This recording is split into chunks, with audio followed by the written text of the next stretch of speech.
Now, how is it different from having just a business? A wise man once said, all entrepreneurs are businessmen, but not all businessmen are entrepreneurs.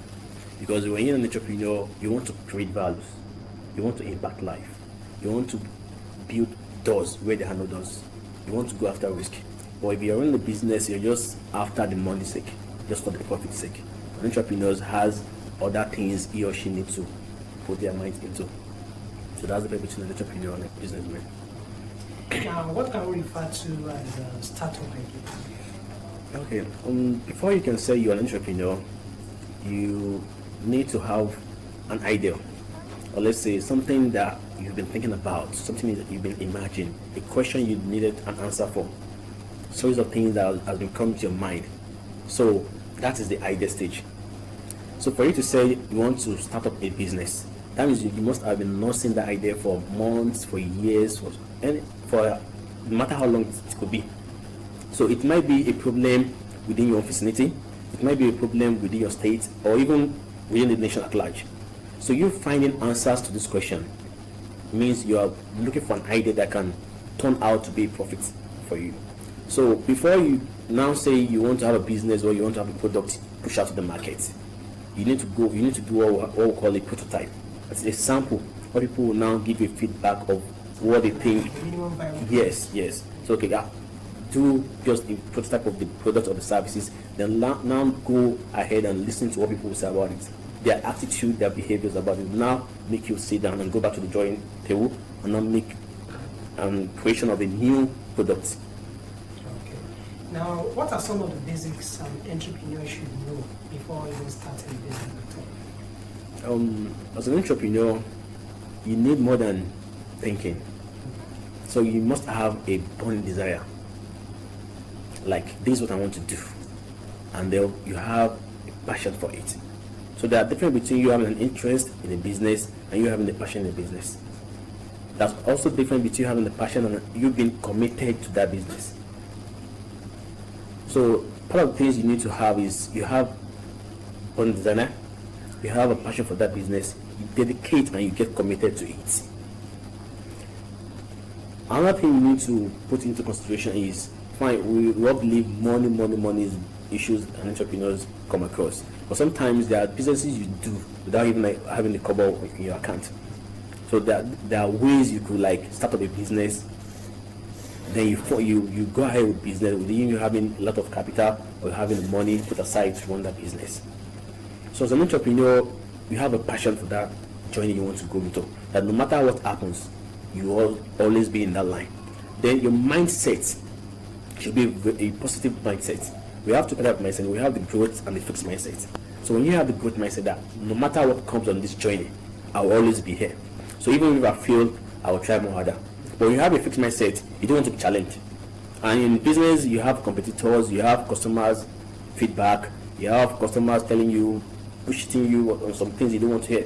But for you to be patient, for you to think, okay, fine, if this is happening, how do I go about this? How do I expand my business? How do I make sure that my traction is getting more higher? So these are things you need to understand in entrepreneur. Okay, now let's look at value creation in entrepreneurship. What exactly do you mean by that value creating value? So in entrepreneur, Frank Negi said in his book, he said an entrepreneur should not be after money at the early stage. You should be ready to impact life, to create values. So all the values and the life you've impacted will not pave way for money to come in. So when you are creating values means you are giving people chances. You are increasing people's standard of living. I will use my business as an example now. I'm a fashion entrepreneur. So I do trainings for people aspiring fashion entrepreneurs as well. So for me, training them to be someone like me, or even better than me, I'm creating values for them. Because I'm taking them away from unknown to the known persons. So I'm also impacting their life. So for me, extending my patronage to people who sells and materials and some other things, I'm also impacting their life as well because I'm patronizing them. Profit is coming, and even if you have a number of unemployed, for me, transacting business with them, they are outside those who are not employed as well. Now, let's talk about leveraging entrepreneurship online activities. How will you react to that? You see, even before COVID came upon, taking your business online is one of the ways you can expand your business and get far away more than where you started your business. But since COVID came upon now, COVID are actually showing our eyes to that you should go beyond just your own physical offices or your outlets.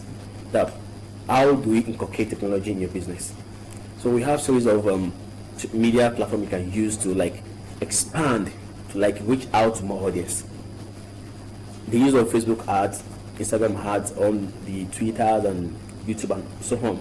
So these are part of technology you can use to expand your business, because you can't expect all customers to just come to your outlet and buy to you. So do you want to just limit your business within where you are, or you want to expand to some other states, or some other countries? So technology is the only instrument that can be used to expand your business, that can be only used to bring out the image of your business to some other aspect of the way you operate. Okay. Now looking at these online platforms to expand businesses, does this online platform actually need special skill to be able to scale through this process? Yes. You see, there are norms, do's and don'ts in the way you use our platforms. See, your business platform should be different from your own personal platform. But there are some of the things you will say, or maybe to your friends and family, that your business actually should not be saying. So if you want to have a Facebook page for your business, find Facebook as a Facebook page from Facebook personal pages, which means all what you can do here has to do with business activities.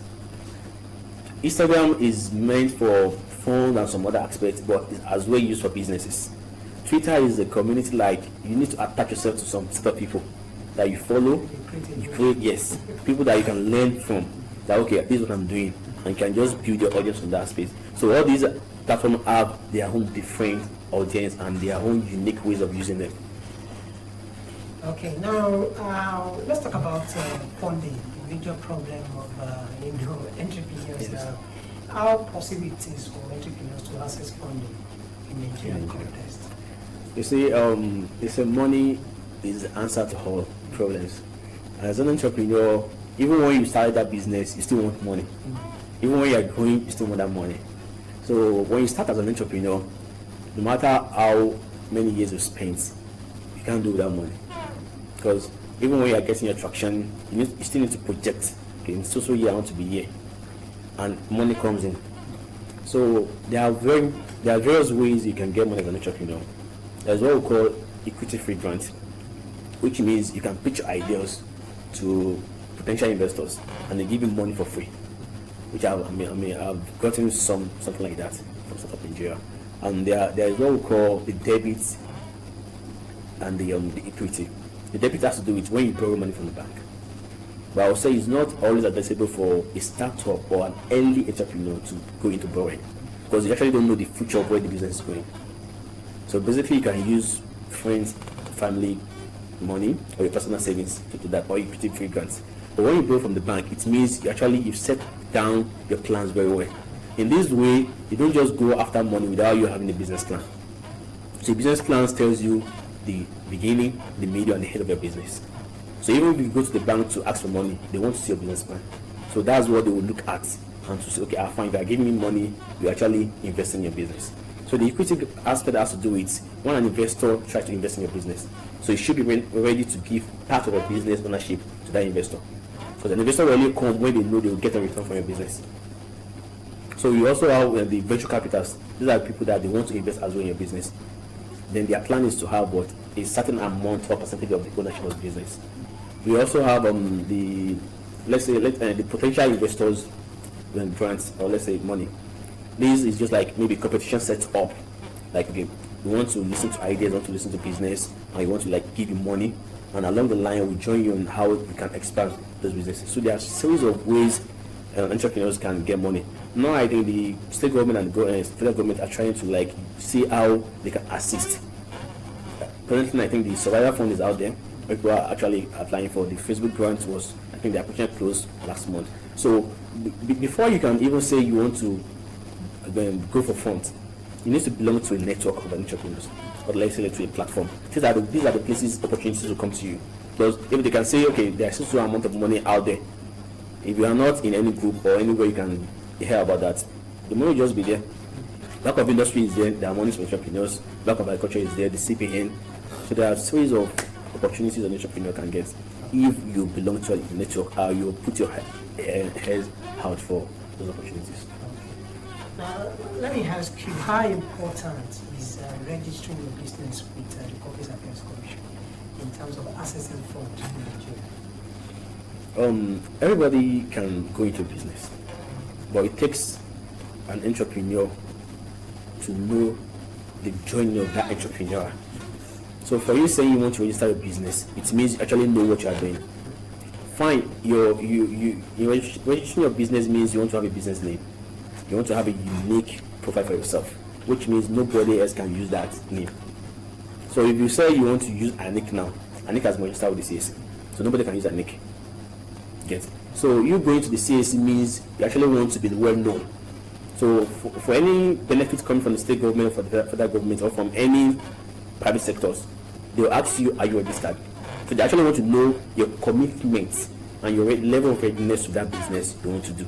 So the CAC has to do with the umbrella that puts into records all businesses or all organizations in Nigeria. Okay. So what would be your advice to all aspiring entrepreneurs and youth watching? So to all entrepreneurs, your mindset should be a good mindset. Like, you don't expect everything to just start dreaming at this early stage. It's fine, they said Rome was not built in a day. Even if Rome was built in a day, it doesn't happen just within a second or 1 minute. So no matter how long it takes, just keep on that track and make sure for anything you come across, you are always ready for it. Thank you. All right, thank you very much. I've been speaking with Sikiru Issa Nuhu. He is a co-founder and of course the CEO of Aniq Apparels, and we have been taking the basic of entrepreneurship. Thank you for sharing.